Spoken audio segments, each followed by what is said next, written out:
Everyone, હું છું રસીલા પટેલ અને આજે હું છે ને એક ક્વેશ્ચન લઈને આવી છું. ક્વેશ્ચન એવો છે કે મારે ઘણા બધા કસ્ટમર આવે છે તો એ લોકો મને ક્વેશ્ચન કરતા હોય છે કે રસીલાબેન, અમારે વ્હાઈટ હેર થઈ ગયા છે તો એ બ્લેક થાય એનું કંઈ ખરું? તો હું એ લોકોને જણાવીશ અને જેને નથી ખબર એ લોકોને બી જણાવું છું કે જેને બી વ્હાઈટ હેર થઈ ગયા છે, ઇન શોર્ટ આપણા જે હેરનું પિગમેન્ટ છે ને એ કુદરતી આપણને 1% જ મળેલું છે. એ પિગમેન્ટ વન ટાઈમ આપણું રિમૂવ થઈ ગયું પછી ક્યારે એ હેર બ્લેક નથી થતો.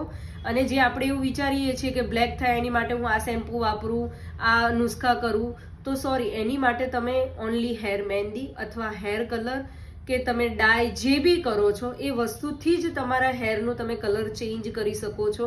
ક્યારે એવી વસ્તુ પાછળ ના ભાગો કે તમારા હેર રૂટ્સમાંથી એ બ્લેક થઈને આવશે, તો એ ક્યારે પોસિબલ નથી. Thank you so much everyone.